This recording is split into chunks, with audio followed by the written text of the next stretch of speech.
Hey, what's up, universe? It is 3:45 p.m. on Saturday, June 3rd, 2023. Yes, auspicious timing, huh? So, there's an inspiration, obviously, for this recording, and it brings up some anxiety for me in a way, primarily because,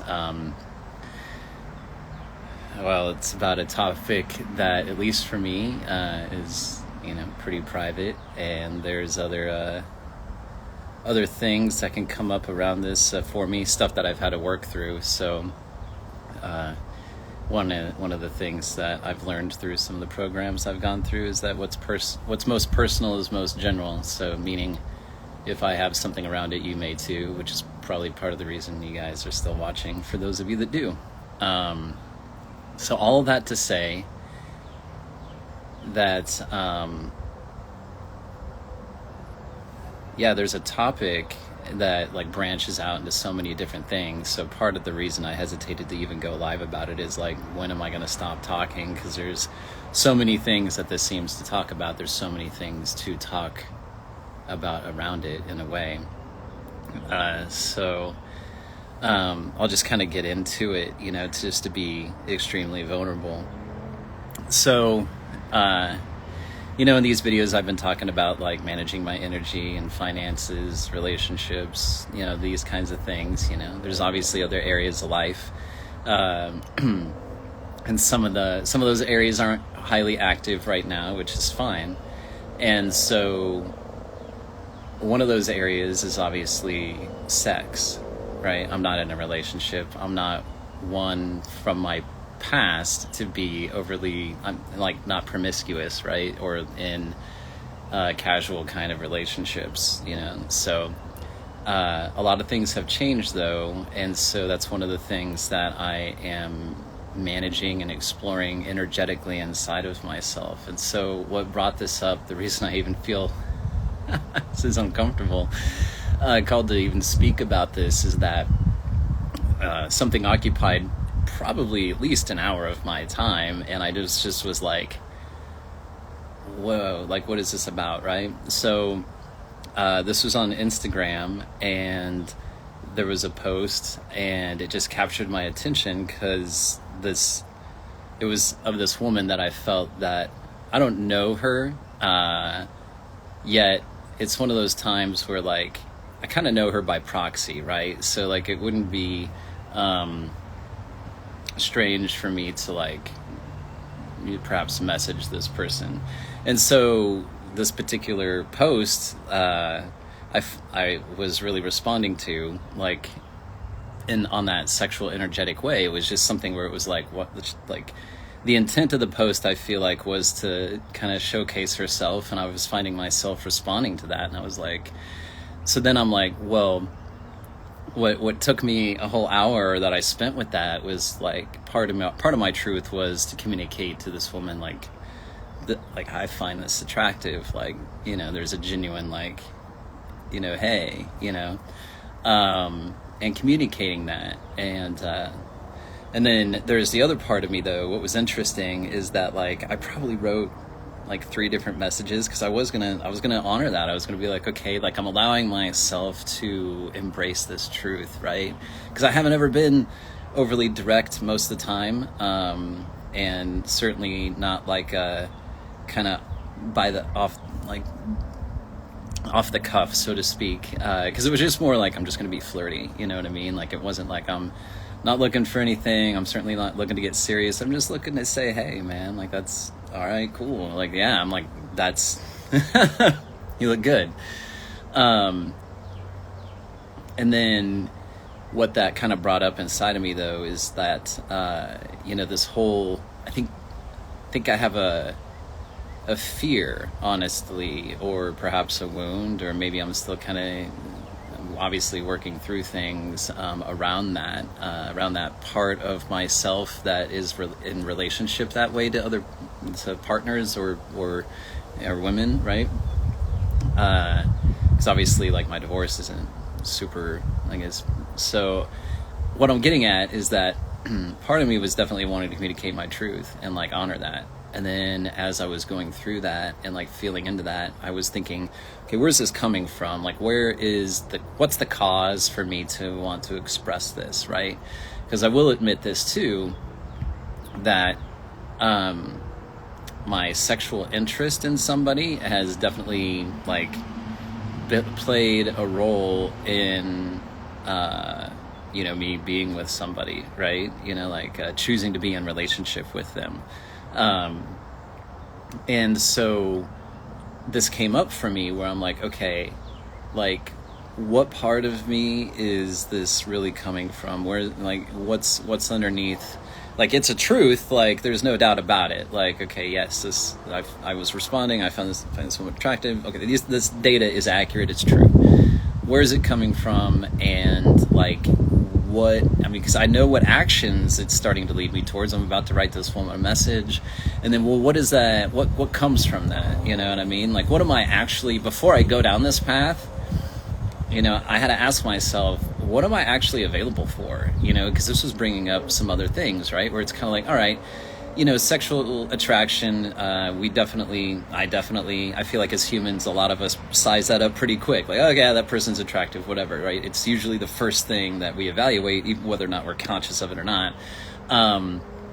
And so what does it mean beyond that, right? So I was like, okay,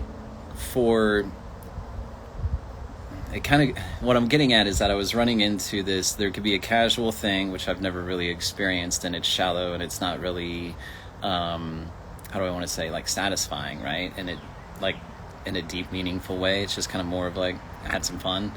And then there's the flip side, which is like to have a deep and meaningful thing, which can also be a lot of fun, you know what I mean? Like, you can have the whole thing.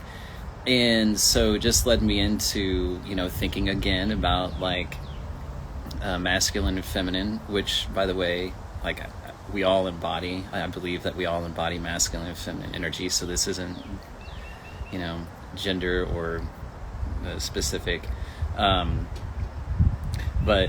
what it comes to, what it brought up for me too, is that, like, to really, I have had my experience with like a very profound, deep, connected, intimate relationship. So I know what that takes, like a conscious relationship. I had these things with Reese, and so I know what that looks like, what that feels like, and how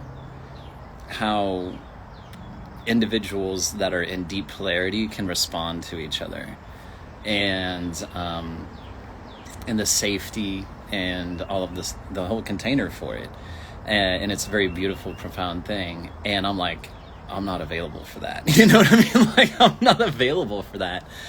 And so I'm like, okay, well, if I'm not available for that, because honestly, to receive the feminine energy, like, it makes sense for me to reciprocate, you know what I mean? To provide the same container, the show up in the same way as that I showed up before, to receive that, you know what I mean? So I was just like, okay, well, I'm not available to reciprocate, so am I available to really receive, like, so is this energy of attraction and this desire to want to say something, is it in alignment? Is it ultimately in alignment with my ultimate truth, like a bigger truth, like another truth, which is like, you know what I mean? Like, so I have two truths that are existing at the same time, where I'm like, okay, this woman's attractive, I'm responding, I would love to say something to her just to acknowledge my attraction. At the same time, like, I am not available to, like, my truth. And another truth is I'm not available to, like, get super involved, you know what I mean? And so, like, what do I do? Right? What do I do?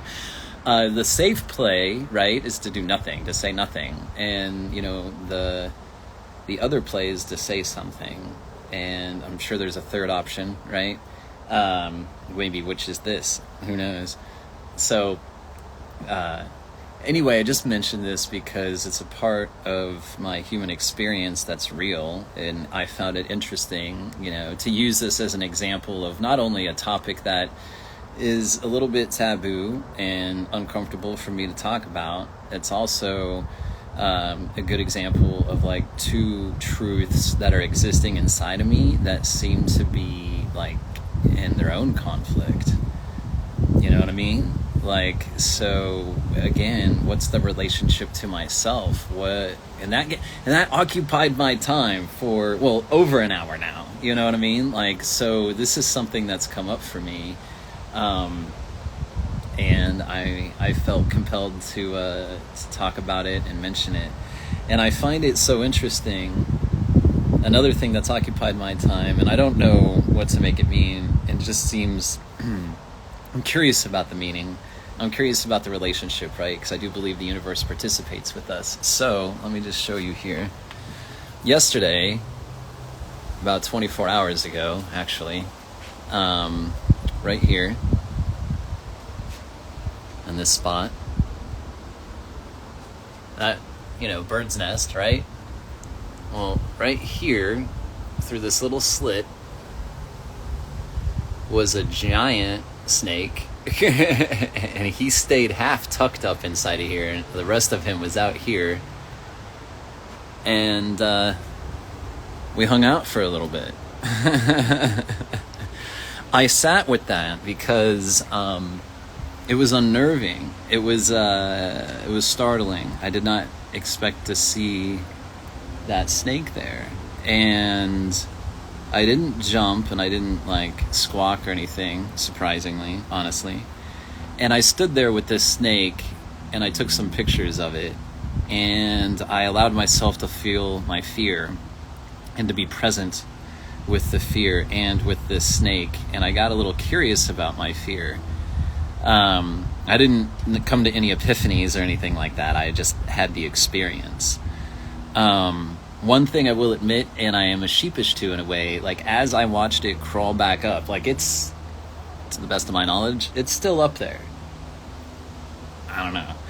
And so I told the boys, I'm like, we got a snake in the house, kind of, or at least right here. As it's crawling back, up, and the last loop of itself is getting, tucked back up into, what do you call this thing? I don't know. Getting tucked back up in there, I kind of slapped it, right? Patted it. I didn't like slap it, it wasn't like violent, but it was a fear response, right? To like let it know, like, hey, I'm here, like, of course, after its head is like not, it's not poisonous. I checked it out, so I didn't have to worry about that. I checked that out before early on.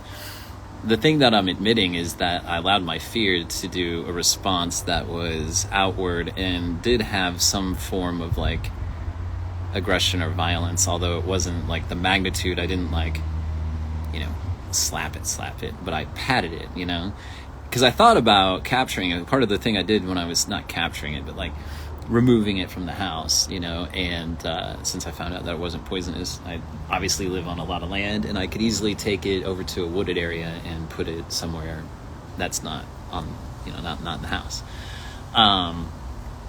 And so, yet I didn't, I didn't allow myself to do that. I was not that bold in the moment. So I felt sheepish after kind of tapping it or slapping it a little, because I was like, wait, like this is a symbol, right? The universe is participating with me, and I was just a little aggressive towards a messenger, you know what I mean? And I was like, so I apologize for that, but I'm still a little bit sheepish about it. So the fact is that there was a snake. So in snake animal medicine, there's the idea of like transformation, the molting of the skin and like a rebirth. So it's a transformative type of a process. And then today is the full moon, right? So there's this releasing and all of that. And so I was toying around with Mid-Journey to create pictures of using like a black rat snake and the full moon and transformation. And that's been kind of fun. But that's just interesting to me, the snake, the full moon energy, sex as a topic. Like, again, I don't know if these things like are related. They are occurring in tandem, and so I'm just observing these things and being curious about them. I'm unsure what they mean. I woke up today to an interesting thing as well. Somebody on LinkedIn started following me, and I was just surprised at who this individual is. I was like, you know, they're definitely senior in their field. What caught my attention is that, like, for like the last 26 years, I think they've been on the board of the IEEE or something like that. And for you guys that don't know about the IEEE, these are the individuals, this is the group that sets engineering standards. And I forget what the acronym stands for. International Engineering, Electrical Engineering.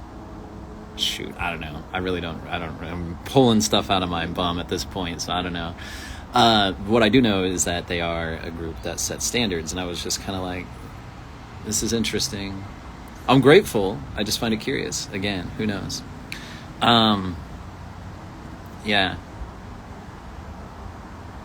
So, anyway, there's other things I was going to talk about, but I've already been talking for a super long time. I'll save these things for another time. So, thank you for listening.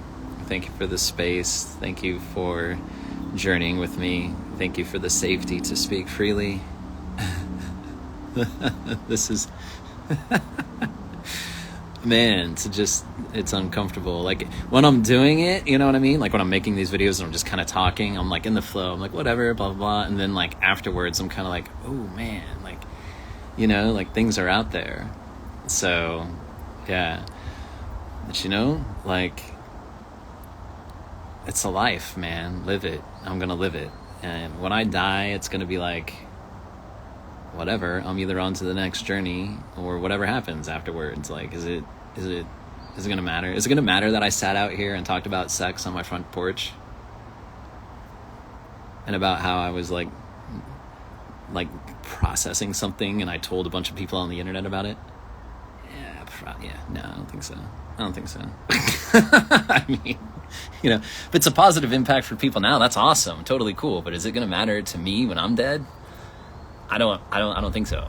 You know, my time here will be done. I would have done what I needed to do, and it's time for me to do the next thing. So, learning to be comfortable being uncomfortable. Thank you for the opportunity. Thank you for the space.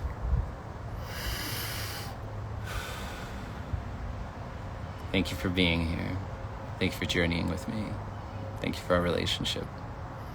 All right, I love you guys. I'll talk to you later. Bye.